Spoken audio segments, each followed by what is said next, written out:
Saludamos ya a Idoia Mendia, que es candidata del PS, Euskadiko Ezkerra, al Lehendakari. Muy buenos días. Egunon. Egunon, buenos días. Bueno, le empiezo preguntando por esto. ¿Le parece este gobierno el camarote de los hermanos Marx, como asegura el expresidente Felipe González? Evidentemente no. A mí me parece que es un gobierno que tiene un programa progresista para sacar adelante durante toda la legislatura y que está trabajando en la búsqueda de acuerdos, creo que con dificultades, pero también con éxitos. Y creo que los acuerdos que hemos vivido en torno al ingreso mínimo vital es una buena muestra de la capacidad de encontrarnos en las cosas que nos unen, que hay muchas, y hay mucha tarea por delante para hacer a lo largo de toda la legislatura en beneficio de la mayoría de la ciudadanía que vive en España. Antes de ir con la situación política en Euskadi, va a haber elecciones el próximo 12 de julio. En clave estatal, se ha hablado mucho últimamente de acoso y derribo al gobierno. ¿Cree que eso es así o que es un lugar común en la dialéctica política, que ha existido, que existe aún? Hombre, visto desde Euskadi, desde luego me parece intolerable el tono que algunos grupos parlamentarios utilizan en los debates políticos en el Congreso de los Diputados. Me parecen poco edificantes y sobre todo poco útiles para resolver los problemas de la ciudadanía. Y algunos partidos, algunos grupos parlamentarios, con su dialéctica en las instituciones y fuera de ellas, parece que quieren pensar que es posible derrocar al gobierno. Y me parece intolerable que, bueno, siendo unos representantes políticos en una democracia consolidada como es España, que utilicen terminología de gobierno ilegítimo, cuando en España lo mejor que tenemos es la pluralidad política y es la que tenemos que seguir preservando y tenemos que aprender a ser tolerantes y a respetarnos los unos a los otros. Lo digo yo desde Euskadi, que aquí hemos padecido la intolerancia durante más de 50 años de un grupo terrorista y de un apoyo social que tenía ese grupo terrorista, y hemos defendido la libertad para que cada persona piense como quiera, incluso con ideas muy radicales. Por lo tanto, yo desde aquí, desde la óptica vasca, veo como muy negativo el clima y desde luego sí, con intenciones de derrocar al gobierno y con un tono muy poco edificante y muy poco útil, sobre todo. Hoy en Moncloa, reunión de la vicepresidenta Carmen Calvo con Ciudadanos. ¿Algo se está moviendo en la política nacional, en el llamado eje de la investidura? ¿Cree que esos movimientos puedan molestar a los hasta ahora socios de gobierno o aliados? Pues mire, voy a volver a Euskadi para responderle a la pregunta. Nosotros en Euskadi hicimos un programa de gobierno con el PNV en esta legislatura que ha acabado ahora y hemos recibido el apoyo de grupos tan diferentes a la hora de, por ejemplo, sacar adelante las leyes presupuestarias como el Partido Popular durante 2 años o como cuando cerramos la legislatura con el apoyo de Unidas Podemos en el País Vasco. Por lo tanto, lo importante es que el programa de gobierno que alumbró este gobierno de coalición siga adelante. Los partidos que se vayan sumando, que sean sumas para mejorar ese programa, para aportar sus ideas. Yo creo que es un gobierno que ha demostrado estar abierto al acuerdo, con muchas dificultades, es verdad, porque no es una legislatura fácil, pero siempre que no se borren las bases sobre las que está construido ese gobierno, que es el programa, yo creo que no hay ningún problema en que se sume Ciudadanos a los grupos que dieron lugar a la investidura de Pedro Sánchez y alumbraron esta legislatura.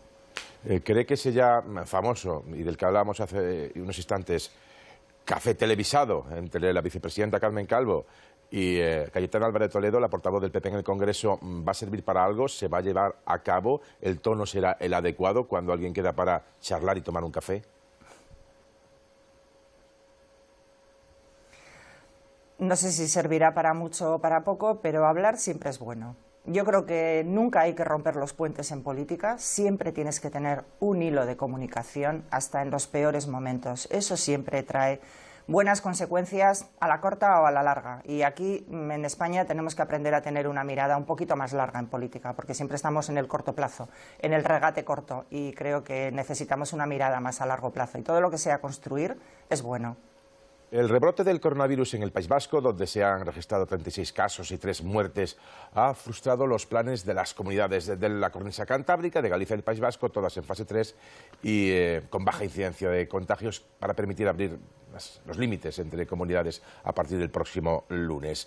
Esto es un aviso de que no nos podemos relajar, de que el virus aún está con nosotros.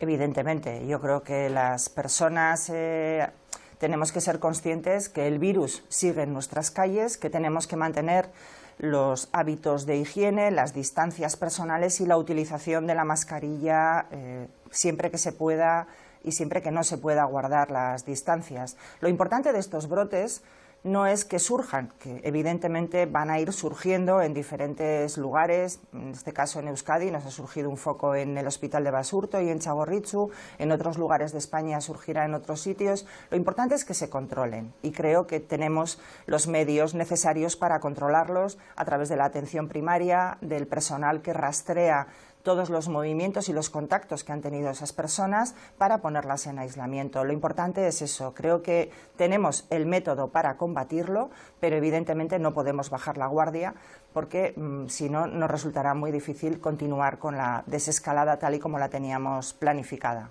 Mirando ya hacia el 12 de julio, hacia las elecciones en el País Vasco, su partido, el Partido Socialista de Euskadi, ha presentado un documento, las bases para la reconstrucción, en el que se propone liderar la reconstrucción de Euskadi tras la pandemia desde el espacio nítido de la izquierda vasca no nacionalista, responsable y coherente, ha dicho literalmente, hoy dice ese comunicado. Pero matizan a continuación que el País Vasco no necesita experimentos de otras izquierdas. Si no es un acuerdo tripartito con Podemos y Bildu, la otra fórmula es seguir pactando con el PNV. A ver, nosotros creo que venimos de una legislatura en la que hicimos un programa de gobierno con un partido político muy diferente a nosotros, el Partido Nacionalista Vasco, y conseguimos centrar las instituciones vascas en un momento, la legislatura pasada, que ahora parece que ha pasado un siglo, en el que existían unas tensiones independentistas muy fuertes en Cataluña y que esas tensiones independentistas podían arrastrar también a Euskadi por ese camino. Para nosotros era fundamental que Euskadi siguiera la senda de la estabilidad y de estar centrados en la agenda de los ciudadanos porque estábamos todavía saliendo de la larga recesión. Bueno, ahora estamos ante el efecto de una pandemia. Lamentablemente veníamos en un crecimiento económico sostenido, en unas buenas cifras de desempleo en Euskadi y ahora la pandemia nos vuelve a poner encima de la mesa una situación de emergencia. Bueno, creemos que es un momento en el que es necesario acordar, porque en Euskadi siempre va a ser necesario acordar. Ningún partido ha tenido nunca mayoría suficiente para gobernar en solitario con mayoría absoluta, por lo tanto los acuerdos son necesarios, más allá incluso de una mera suma aritmética, es decir, los acuerdos para sacar cosas adelante, no, los acuerdos como valor político. En Euskadi cobra más relevancia todavía, si cabe, el valor político del acuerdo y el conseguir que confluyamos diferentes sensibilidades políticas en pos de iniciativas que saquen adelante la agenda de los problemas que tienen los ciudadanos. Y nosotros hemos hecho un programa para solucionar los problemas en el corto, para mirar al largo plazo a las sociedades modernas del siglo XXI y también para buscar el acuerdo con los diferentes. Por lo tanto, nosotros venimos, como digo, de un acuerdo con el PNV. Vamos a ver en las elecciones qué confianza nos otorga la ciudadanía. Nosotros creemos que es muy importante el papel de un partido de izquierdas como el nuestro, responsable, un partido de gobierno, un partido coherente, un partido que trata de modernizar las instituciones y solucionar los problemas de los ciudadanos. Y, por lo tanto, esa es la oferta con la que vamos a las elecciones. Los recientes o últimos sondeos que pronostican crecimiento en votos y escaños tanto para el PNV como para ustedes, para el PSE, refuerza esa alianza en Euskadi y de paso también en el resto de España.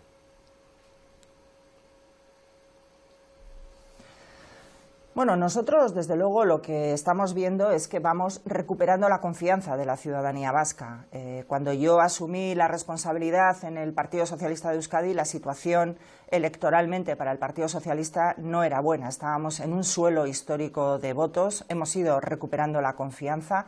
Nos dan unos resultados mejores de los de hace 4 años. Vamos a seguir trabajando por recuperar más confianza de la ciudadanía porque creemos que la fortaleza del Partido Socialista es buena para la sociedad vasca. Cuanto más fuertes seamos los socialistas, mejor les irá a los vascos en Euskadi, ¿no? Porque al final todas las alianzas pasan por el Partido Socialista y somos de alguna manera el carril central. Renta mínima, ¿entiende las peticiones de otros presidentes autonómicos de otras autonomías de gestionar también ellos, al igual que País Vasco y Navarra, la renta mínima o el ingreso mínimo vital? ¿Fue eso solo porque son comunidades también forales con hacienda propia o fue una excusa para, de alguna forma, hacer más digerible para algunos el pacto con el PNV?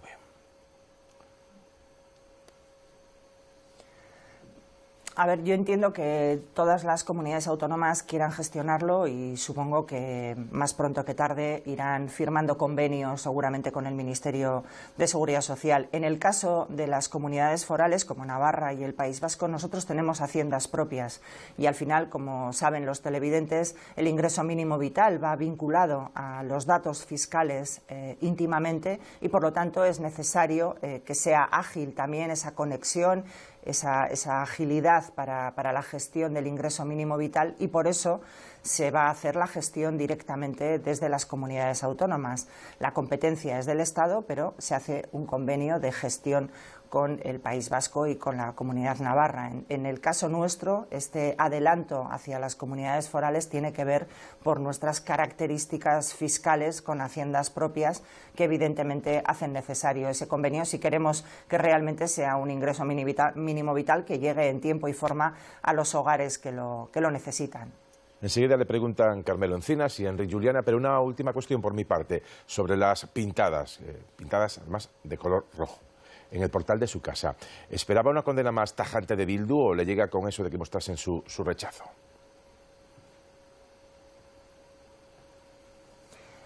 Llevamos todos estos años esperando que EH Bildu evidentemente condene, ¿no? Y reconozca que matar estuvo mal, no solo en el futuro o en el presente, sino también en el pasado y que fue injusto, ¿no?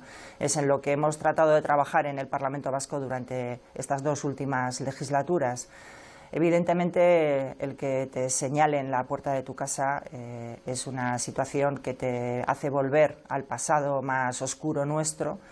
Y han perdido una oportunidad desde la izquierda abertzale, desde Sortu sobre todo, el partido que representa a la izquierda abertzale en Euskal Herria Bildu, una oportunidad para condenar este tipo de actuaciones que si en ningún lugar no tienen que tener cabida es en el País Vasco especialmente, precisamente por saber de dónde venimos y lo que hemos sufrido todos. Turno para las preguntas de los miembros de la mesa de análisis. Carmelo Encinas, te escucha Idoia Mendia. ¿Qué tal, señora Mendia? Buenos días. Yo quisiera que me dijera en qué medida cree usted que ese polémico acuerdo que hubo con Bildu de apoyo al estado de alarma a cambio de la supuestamente reforma o derogación integral de la reforma laboral, ese acuerdo, ¿hasta qué punto le ha regalado una baza a Bildu, un protagonismo, una notoriedad en las vísperas de unas elecciones autonómicas?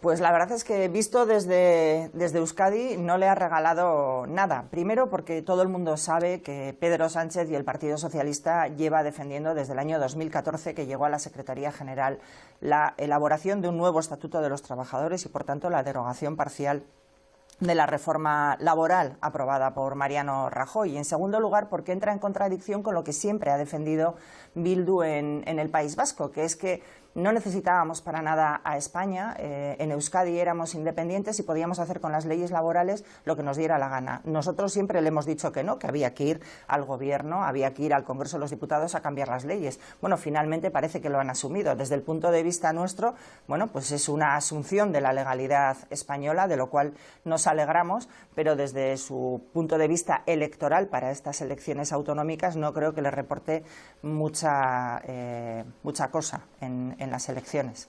Última pregunta, Enric Juliana. Sí, muy buenos días. Queda claro por lo que dicen los sondeos y por la propia evolución electoral del País Vasco que es muy difícil que en estas elecciones vaya a haber una mayoría absoluta. y se tiende a establecer casi como un hecho muy seguro, lo más probable es que se repita la coalición entre el Partido Nacionalista Vasco y el Partido Socialista en Euskadi, después del día 12 de julio. Yo quisiera preguntarle si ustedes contemplan alguna otra posibilidad de alianza que no sea con el Partido Nacionalista Vasco.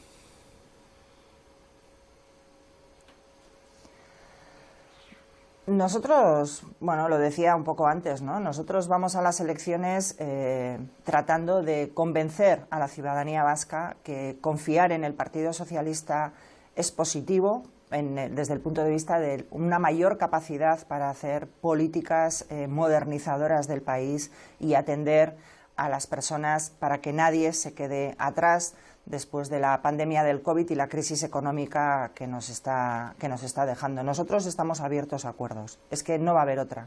Y nosotros vamos con nuestro programa electoral, con nuestras ideas, iremos el día después a buscar los acuerdos. Yo, verdaderamente, mi vocación es esa, fue hace 4 años, sobre todo la de centrar las instituciones vascas en lo importante, en lo urgente, que ahora tenemos muchas cuestiones urgentes, y sobre todo en continuar dando estabilidad a las instituciones vascas. Es muy importante la estabilidad para que haya una cierta calma, una cierta capacidad de encuentro entre diferentes y de acordar políticas que beneficien a la actividad económica y también a las políticas públicas que tan importantes se han demostrado que son después de esta pandemia. Ese es nuestro objetivo.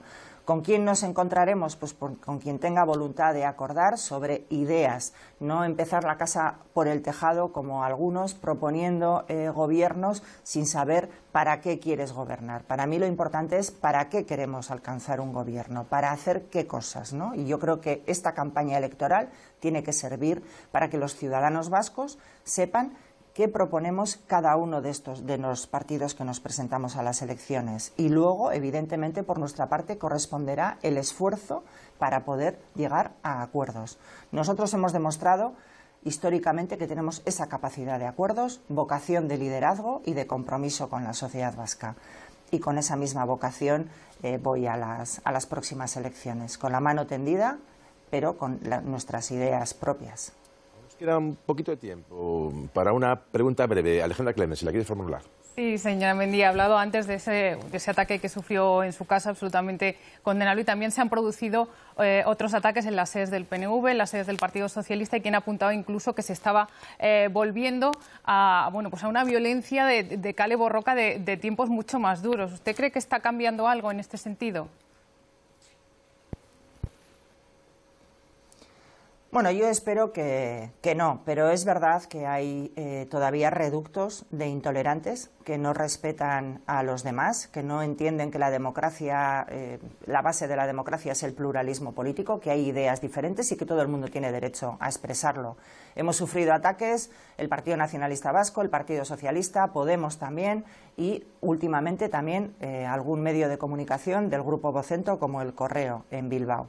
Creo que eso no conduce a ningún sitio, y en Euskadi precisamente lo que necesitamos y lo que sería positivo, y es lo que yo he venido reclamando, es que todos los partidos que estamos en las instituciones vascas salgamos condenando rotundamente estas actuaciones. Eso es lo que necesitamos en Euskadi, más que en ningún otro sitio. Y condeno también los escraches que en Madrid, por ejemplo, se hacen a representantes institucionales. Me parece intolerable, pero en Euskadi tienen una connotación especial, por desgracia.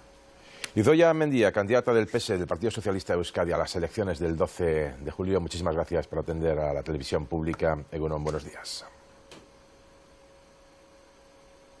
Gracias a todos vosotros. Agur. Bueno,